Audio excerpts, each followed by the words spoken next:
All right, we are back here with a second episode of Beerocracy. I will be drinking a Miller Lite because mediocrity is what we're striving for today. So,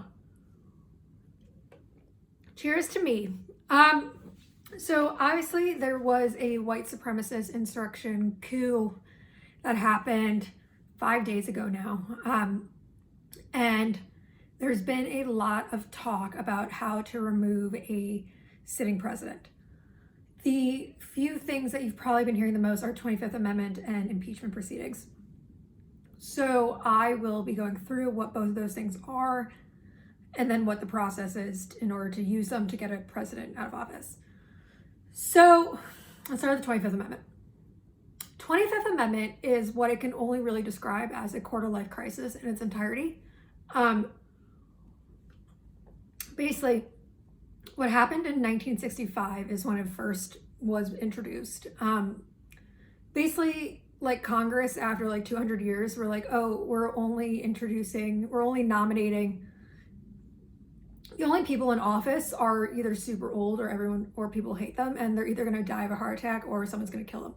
So maybe we should figure out what the fuck's supposed to happen when the president is no longer the president. And so then Eisenhower had like a massive heart attack, and then JFK got killed. And then Congress was like, oh shit, let's figure this out. Let's figure out what the line of secession is. So that's basically what the 25th Amendment does, is it like creates, so it was introduced in 1965 and then ratified in 1967. And it like truly just, it creates the line of secession. However, there is section 4 of the 25th Amendment is what to do to like remove a sitting president.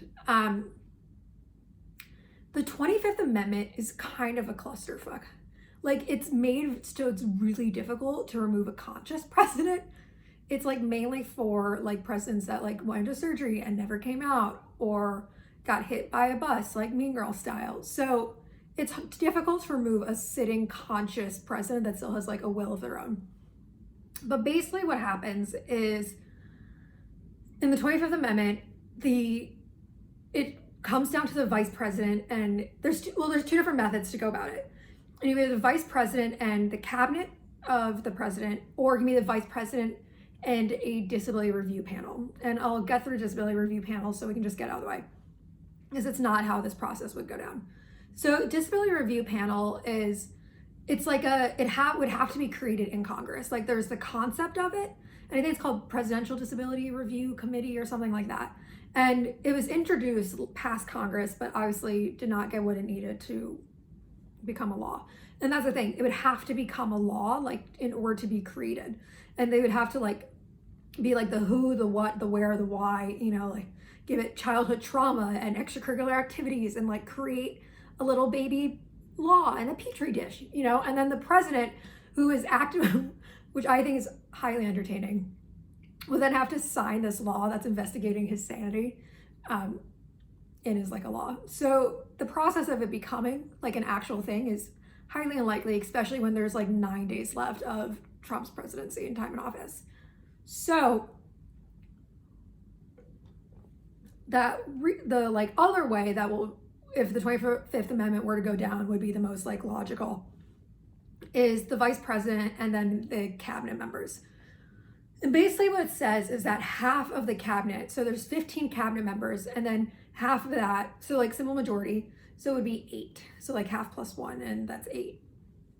And they would have to submit a like letter to the to Speaker of the House, Nancy Pelosi, and the President pro tempore, which I just call a tempura person because I'm not really sure how to pronounce tempore. So, and the president pro tempore is like who takes over the vice president spot. It's the president of the Senate. And it's currently Chuck Grassley because it has to be the wrinkliest member in Congress, unofficially. Well, in Senate. And anyways, so the vice president, then 8 out of 15 cabinet members will have to sign this thing saying like, yo, the president's fucked, and then submit it to the Speaker of House and then the president pro tempore.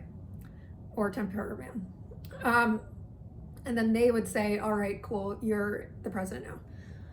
But then what could happen is that the president would then write back and be like, no, fuck you, I'm actually super capable of doing this job, so leave me alone, which considering our president is not stable enough to have a Twitter and look like a pufferfish and is a white supremacist, I would not be surprised if he would challenge the vice president and the cabinet members saying, yo, he's unstable.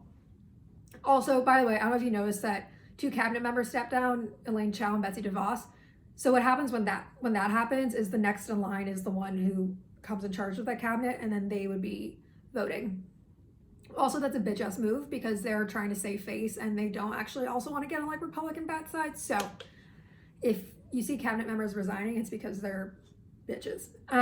Anyways, what then would happen is so then the president can then be like, no, I'm fine, fuck you. And then that would mean that the president would then resume having his powers, unless what would then happen is the vice president and the 8 out of 15 cabinet members would then have to come back around and be like, no, he's actually not okay. He's a white supremacist psychopath. But to be fair, most of Congress, a lot of Congress are also white supremacists. So they'd probably be like, we get it. And then they would have to resubmit back to the Speaker of the House and the President pro tempore and be like, yo, no, president's fucked.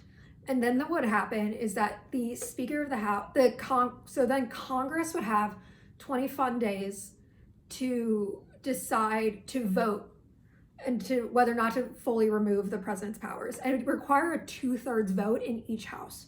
So 2/3 vote in the House and then 2/3 vote in the Senate, which is a lot, considering a lot of Congress are white supremacists and still sucking Trump's dick. Like, the actuality of that happening is so rare.